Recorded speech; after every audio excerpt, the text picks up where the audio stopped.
Indian national news में मैं शाजिया आप सबका इस्तकबाल करती हूँ। आज हम आए हैं न्यू एजुकेशन पॉलिसी को लेकर बात करने के लिए। जामिया मिलिया इस्लामिया यूनिवर्सिटी में हमारे साथ जुड़ चुके हैं मिस्टर माजिद जमील साहब, जो जामिया टीचर एसोसिएशन के सेक्रेटरी हैं। मिस्टर जमील साहब, आपका बहुत बहुत स्वागत है हमारे चैनल में। और हम आज बात करने आए हैं, जैसा कि आप जानते हैं कि सरकार की न्यू एजुकेशन पॉलिसी आ चुकी है, तो मैं जानना चाहती हूँ आपकी इस बारे में क्या राय है। तो आप इस पॉलिसी को किस नज़रिए से देखते हैं? देखिए, 29 जुलाई 2020 को कैबिनेट ने न्यू एजुकेशन पॉलिसी जुलाई 2020 अप्रूव की है।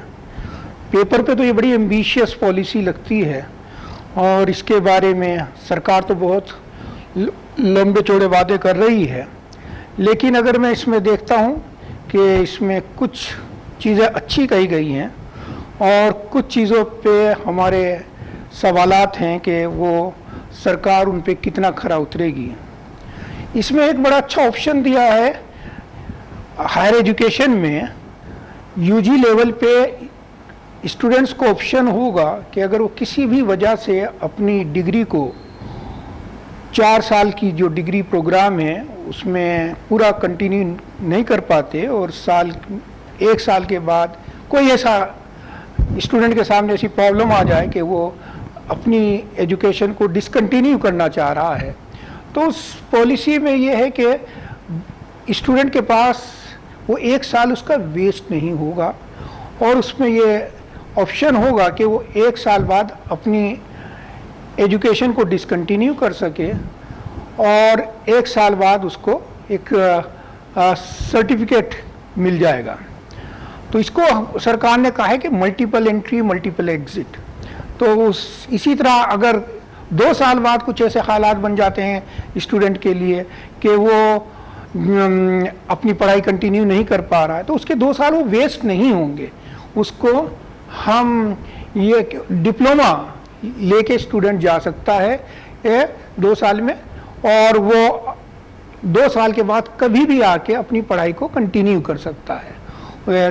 तो इस तरह से स्टूडेंट पॉइंट ऑफ व्यू के लिए ये एक अच्छा सरकार की पहल है और स्टूडेंट्स के पास बहुत सी ऐसी मजबूरियां होती हैं, कभी फाइनेंशियल बर्डन हो जाता है, कभी और कोई वजह होती है, तो उसमें उसको एक मौका मिल गया, वो उसके क्रेडिट अवेलेबल रहेंगे और वो कभी भी आके 3 साल बाद 4 साल बाद आके अपनी डिग्री को पूरा कर सकता है।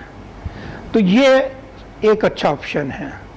लेकिन इसमें जैसे मैं एक इंजीनियरिंग का प्रोफेसर हूँ, उसमें ये एक प्रॉब्लम है कि इंजीनियरिंग में के बारे में कुछ अलग से इस पॉलिसी में नहीं कहा गया कि अगर बच्चा 1 साल बाद ड्रॉप कर रहा है तो 1 साल जो इंजीनियरिंग का करिकुलम है उसमें 1 साल में ज़्यादातर अप्लाइड साइंसेस के कोर्सेज पढ़ाए जाते हैं, तो उसमें कोई ऐसी स्किल्ड डेवलप नहीं होती है 1 साल में, तो वो 1 साल में सर्टिफिकेट काहे का सर्टिफिकेट दिया जाएगा, क्या स्पेशलाइजेशन बच्चे के पास होगा, तो ये इसमें क्लियर नहीं है।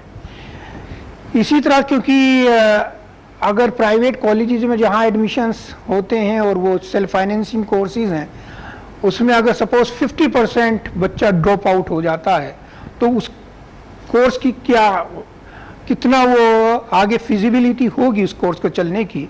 एकदम अगर 50% बच्चे ड्रॉप आउट हो गए तो इस तरह का भी एक प्रॉब्लम आ सकती है इसमें। प्रोफेसर साहब, इस पॉलिसी में आने वाले टाइम में क्या बेनिफिट्स हैं? देखिए, इस न्यू एजुकेशन पॉलिसी में सरकार की कोशिश है कि वो वोकेशनल कोर्स इसको ज़्यादा तवज्जो दे रही है, ऑनलाइन डिस्टेंस प्रोग्राम को ज़्यादा तवज्जो दे रही है। तो इस तरह से इसमें ये एक ऑप्शन होगा बच्चों के पास कि वो वोकेशनल कोर्सेज में के थ्रू डिग्री प्रोग्राम उनका पूरा हो जाएगा और वो जॉब ओरिएंटेड कोर्सेज होंगे। तो इससे जहां आजकल पिछले दिनों में ये देखा गया है डिग्री होती है स्टूडेंट्स के पास लेकिन मार्केट में जॉब नहीं होते, तो इस पॉलिसी में जैसा सरकार ने बताया है कि ओरिएंटेशन जो वोकेशनल कोर्सेज होंगे, वोकेशनल कोर्सेज के साथ एक स्पेशलाइज्ड स्किल डेवलप हो जाएगी स्टूडेंट्स में और उनके बेसिस पे वो मार्केट में एब्जॉर्ब हो सकते हैं। तो इस तरह से एक जॉब ओरिएंटेड पॉलिसी इसको कहा जा रहा है। जो पुरानी पॉलिसी है उससे ये कैसे डिफरेंट है और इससे हमारे समाज के ऊंचे और नीचे तबके पर क्या असर पड़ने वाला है?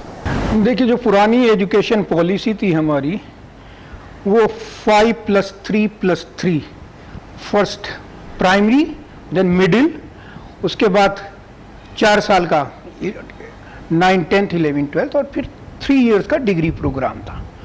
अब जो सरकार ने किया है वो 5+3+3+4 कर दिया है। तो अब डिग्री प्रोग्राम 4 साल का होगा। तो इससे ये कहा जा रहा है सरकार ने, जैसा ही मैंने आपको बताया है, कि 4 साल में जो ऑप्शन सरकार दे रही है मल्टीपल एग्जिट मल्टीपल एंट्री की, उस लिहाज से ये फ़ायदा होगा बच्चों को कि वो एक कुछ टाइम बाद वोकेशनल कोर्स करके सर्टिफिकेट और डिप्लोमा उनके पास होगा और उसको जॉब ओरिएंटेड प्रोग्राम और कैरियर ओरिएंटेड प्रोग्राम स्कीम कही जा रही है इसको। तो हालांकि इस पॉलिसी में पोस्ट ग्रेजुएशन जो पुरानी पॉलिसी थी उसमें 2 साल का प्रोग्राम था, इसमें 1 साल का प्रोग्राम कर दिया गया है।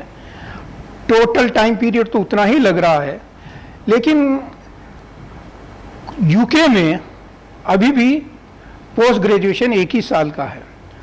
तो इस पॉलिसी में भी पोस्ट ग्रेजुएशन 1 साल का कहा गया है। तो मुझे लगता है कि एक तरीके से तो अच्छा है, लेकिन अब इसकी क्वालिटी कितनी होगी ये हमें अपने आप में सोचना होगा कि वही कोर्स जो आजकल बच्चे 2 साल में कर रहे थे पोस्ट ग्रेजुएशन, अब 1 साल में कर दिया गया है। तो कितना बच्चे का रिसर्च ओरिएंटेड वो कितना हो पाएगा, ये अपने आप में एक बड़ा सवाल है। देखिए, इस पॉलिसी में कहीं भी रिजर्वेशन का जिक्र नहीं है।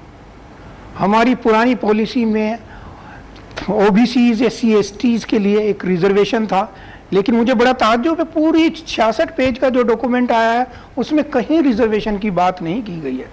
समाज, हिंदुस्तान एक गरीब मुल्क है जिसमें 50% से ज़्यादा लोग डिग्री प्रोग्राम तक पहुंच ही नहीं पाए। ग्रोस इनरोलमेंट रेशो हमारा आज की डेट में 26% है, जिसको सरकार कह रही है कि वो कल को 2035 तक उसे 50% कर देंगे।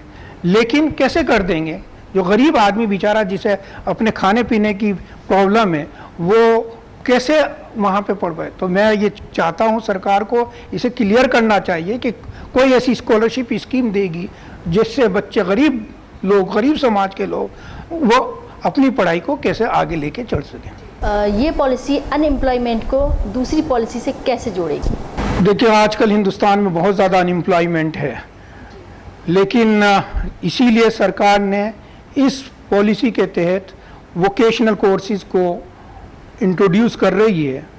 और वोकेशनल कोर्सेज़ में कोई आपको वाइट कॉलर जॉब तो एक्सपेक्ट नहीं कर सकते। जी प्रोफेसर साहब, आपका बहुत बहुत शुक्रिया हमारे साथ जुड़े रहने के लिए और हमें इतनी अच्छी जानकारी देने के लिए। मैं इंडियन नेशनल न्यूज़ का भी शुक्रिया अदा करता हूं कि आप लोग आए और आप लोगों ने ये एक अपॉर्चुनिटी दी है और न्यू एजुकेशन पॉलिसी पे आप लोगों ने इस चीज़ रिकॉर्डिंग की और ये ज़्यादा से लोगों तक पहुंचे ताकि इसके बारे में लोगों को अवेयरनेस हो कि न्यू एजुकेशन पॉलिसी में क्या है। Thank you very much sir.